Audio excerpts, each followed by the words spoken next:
And I'll let them know that it didn't take you a day to get into this mess. To now found. It can take what seemed like took years to happen to change in a moment. What do you mean? And so when his church gets to a place, his church gets to a place where we have people stirring it up each and every day, when you walk into his house, the atmosphere will change. You may come in bound and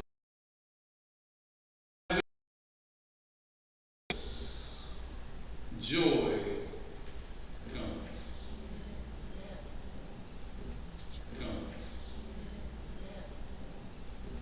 Why? Because people are drawn to a fire.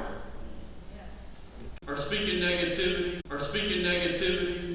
Our church needs more people on fire.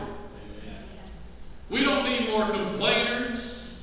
We don't need more complainers. We need more worshipers. We don't need more people finding fault at everything they look at or talk to or talk about. We need more prayer warriors. You see, because when your fire burns, your focus changes. You become less critical of everything and more concerned about reaching others. You don't have any time for any other distractions.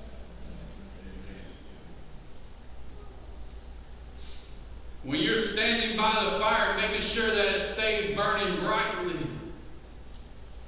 you have no time to look around or behind you to see what everybody else is doing. When I'm focused on making sure my fire is burning as bright as it can, the only focus I have is on Jesus. We need the Holy Ghost fire in his house. It was 120 surrendered believers calling on Jesus. You see, because when the fire fell, people were changed. People were saved, lives were changed.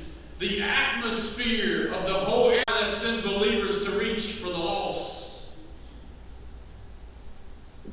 And the kind of fire that gives us so much passion to live for Jesus that we're down. Has your prayer life faded? Has your worship faded?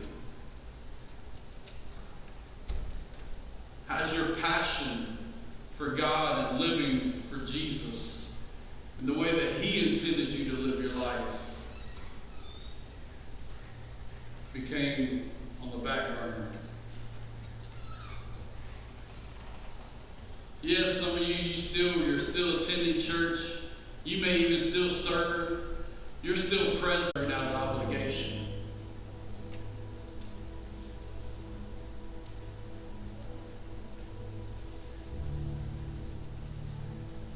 And see, when you start serving because you feel guilty or because nobody else is doing it or because you feel obligated, and you're not serving out of passion, I'm going to tell you, you need to stir it up again. That I ask myself on the daily,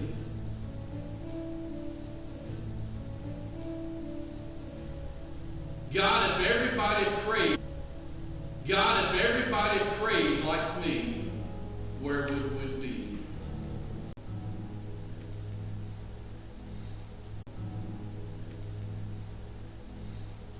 Where would we be?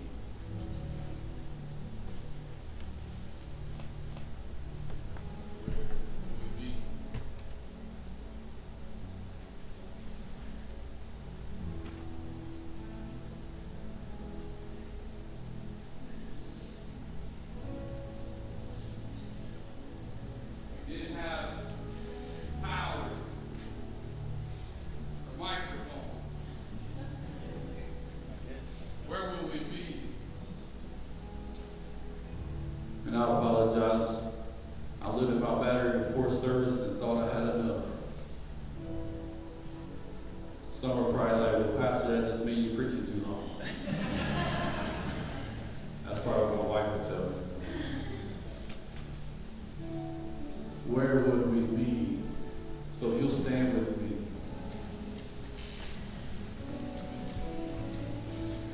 I want you to ask yourself that question. If everybody served God and had a relationship with Jesus like me, where would we be? If my children had the same passion as I do for Jesus, and when it failed,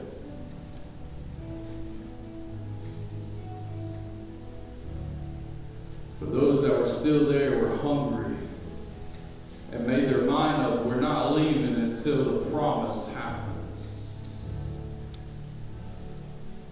And how many of us today will worship and pray and read our Bible until the promise happens?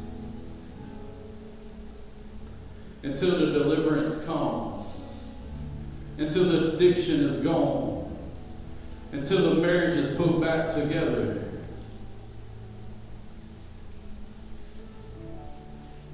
So I'm asking this morning,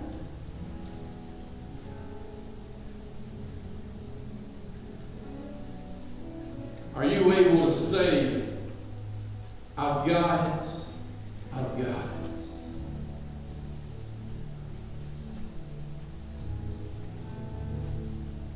The Holy Ghost came and took control. My mind is gone. Anybody remember that old song? And it all becomes His way.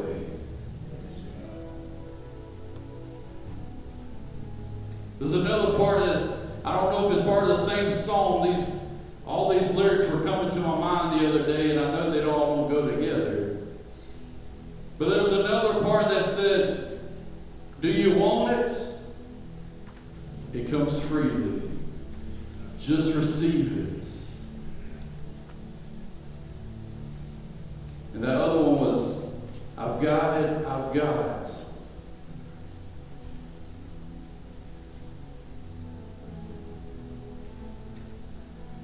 Can you say those words this morning?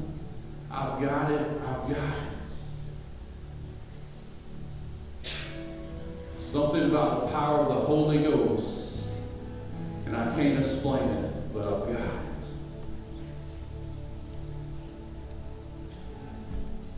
Which is a thing that I tell a lot of people when they ask me,